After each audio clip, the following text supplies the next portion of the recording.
Hello, this is the playthrough of my Twine story engine project.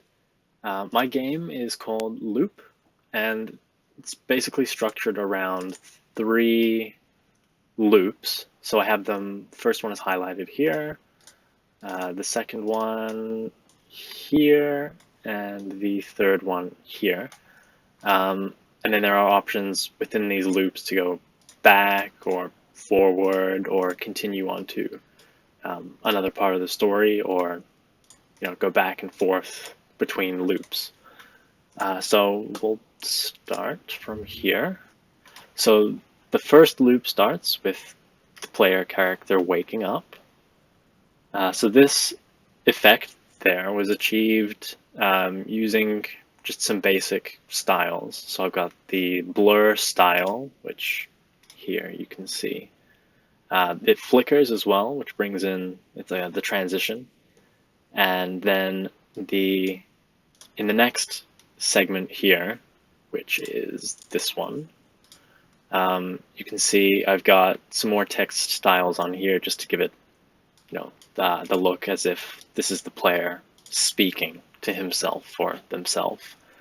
And then the text here reads, "You wake up on a rocky beach. The sky is gray with waves crashing over your feet, and you can hear seagulls overhead." And the player thinks to themselves, well, where am I? Why can't I remember anything? I initially thought of this story as sort of the player character wakes up, obviously doesn't remember anything. They're in an unfamiliar place, and, why are they there?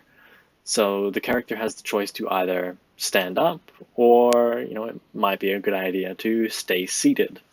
Now, if the player chooses to stay seated, in Twine, it goes back to the stay seated one, and then the player has the option to either stand up, or after a few seconds, they have the option to stay there. Now, if we click stay here, it just goes back to wake up, where the player can restart that loop again.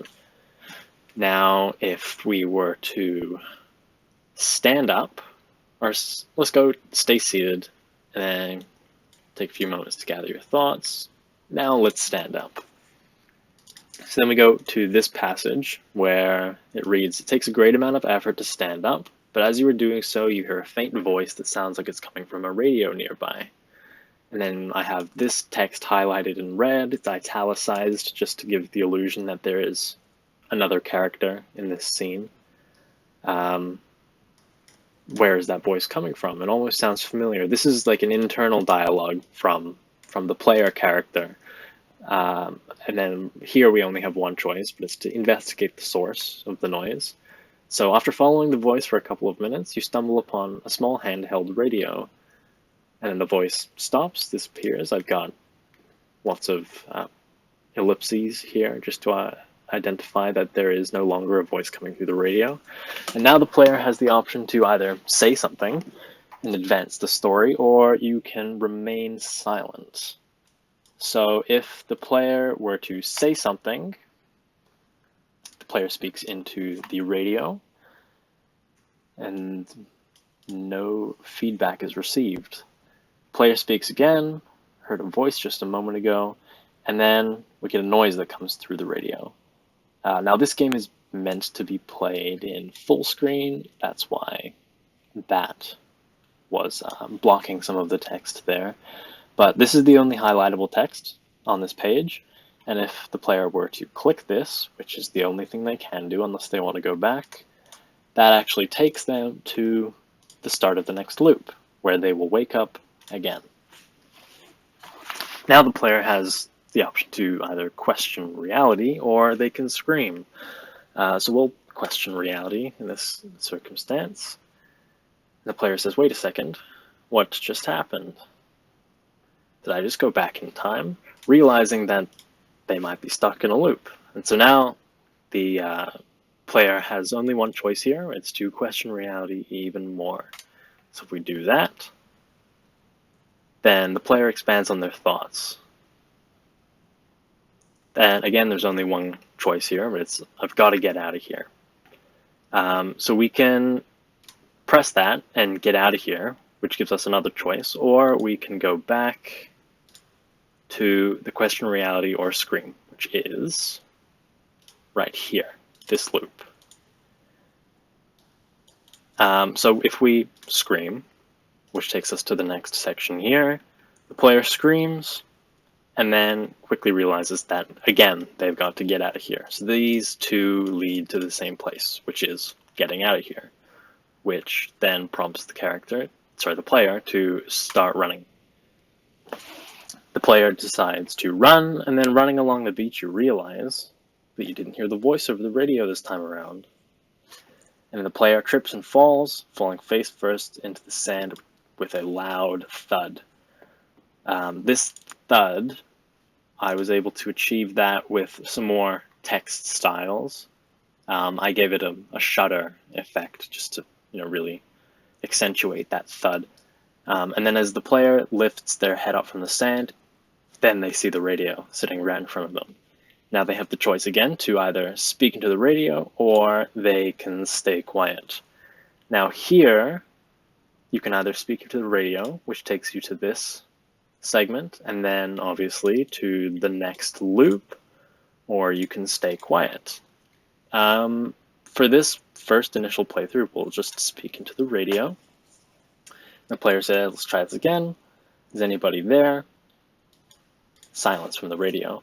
And then they get that sound again. Again, meant to be played in full screen. But if they were to click that sound, then they get taken to the next loop. And now at this point, the player is starting to realize there's something wrong. It is real. As you come to terms with the fact that you're stuck in a loop, you once again hear the faint voice from afar. Again, the voice on the radio, italicized and in red to indicate it's another character. Not this time. The player has the choice to either respond or don't respond. Let's not respond. It proves extremely difficult to resist responding to the familiar voice. Do you respond or not respond and resist? So if we were to respond, you lack the willpower to respond, to fight the urge to respond to the voice. And the voice through the radio says you think you would have learned by now. So at this point in the game, it's really giving you the hint that you should not respond to the voice on the radio. So let's wake up again. Start of the third loop again here. It is real. That takes us to the next segment. And then you get that voice coming in again. And then this time, we'll choose to not respond. Again, it proves extremely difficult to resist responding to the familiar voice.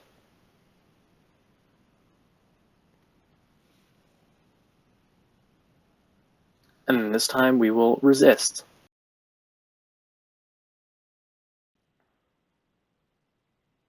And then the voice says, are you sure you don't want to say something? You can either respond, which takes you back, or you can resist, which takes you further forward. You manage to resist the urge to respond.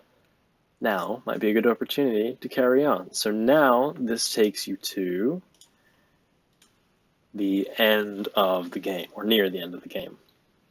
So you figured out that every time you speak into the radio, you are looped back to where you started on the beach. Gray sky, waves crashing, seagulls cawing.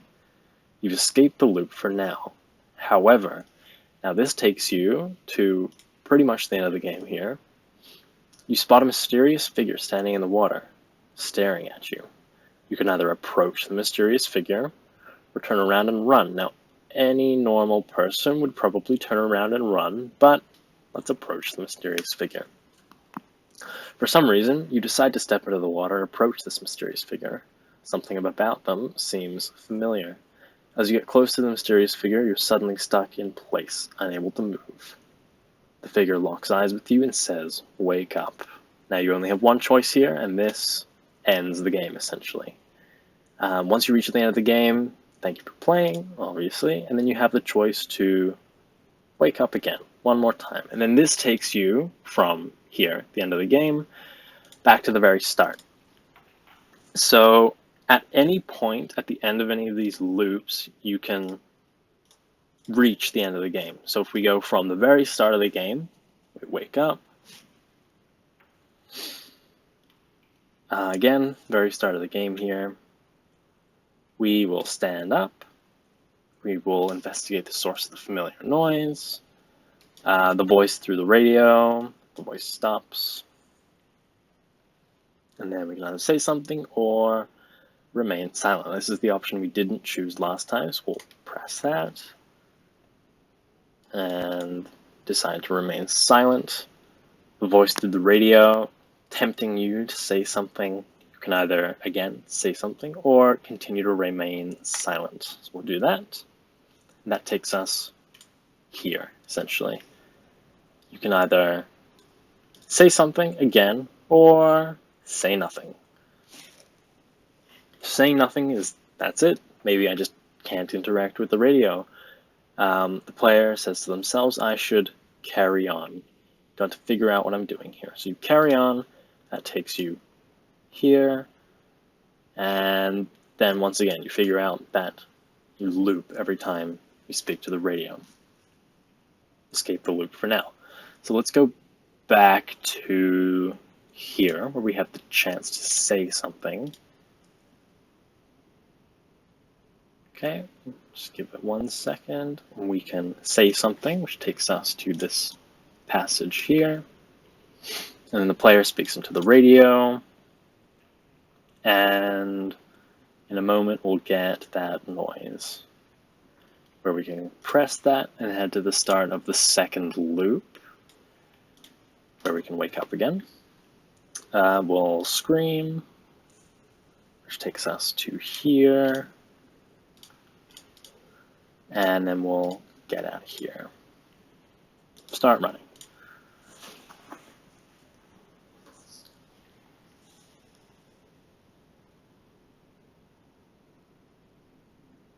So this passage right here, you can see I used a lot of these live functions just to get the text to, I'll replay it so you can see it again, to get the text to play out kind of as you're reading it. So you get, the passing of time. So it goes from 1 second all the way to 16 seconds. I believe this is the longest passage in my entire game.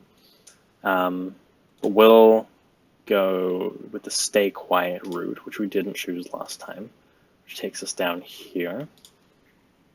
And the voice through the radio, again, tempting you to say something. You can either say something or remain silent. We'll choose the remain silent again. And then this is kind of the point where the player is meant to or supposed to figure out that they're not supposed to speak into the radio. But however, here I've given them the choice to speak into the radio or carry on, which again takes you to the end of the game. So we'll do that. And then that takes us here, which gives us the option to go to the next passage.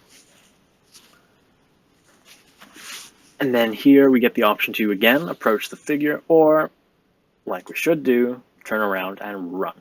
So we'll do that. So you decide to turn around and run as fast as you possibly can. And then that noise, again. This time you have no choice. Whether speaking into the radio or not, the noise is there. So you press that and end of the game.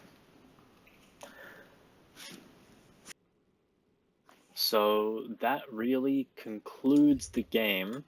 That's just about all the pathways that the player can take to play the whole game. That's playing through every single loop there. Now, when I initially created this, I would have liked to had more loops, more avenues for the player to travel through, but I was slightly limited by time, so I really just chose to create 3 main loops with 2 alternative endings, which really lead to the same place, which is back to the start. I mean, that's the whole point of the game, is to loop. If I were to create this again, I would give myself more time and create more loops, more options for the player to choose through. And I would have liked to have created some more options for the player to like input text, or choose their own name, choose various items to pick up. When I first started making this game, I had the player wake up on the beach, the same as it is now, but they had the option to either pick up a radio that was in front of them, or pick up various other items that they could choose by clicking on a selectable hyperlink that would cycle through various items and then change the outcome depending on which item they chose, and give them a different loop. And yeah. What am I most proud of? I would say, apart from the game itself, the way I was able to organize all of the loops into their own sections, the way I could have each loop structured by themselves.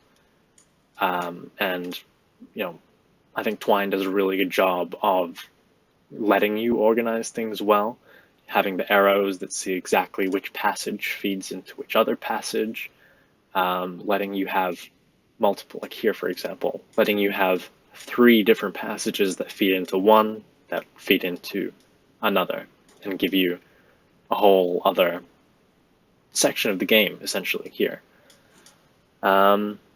Yeah, I think that's essentially it. The game takes about 15 minutes if you were to play through the whole thing, doing all of the loops, choosing every single possible passage, and then obviously reaching the end there. Yeah, thank you for watching.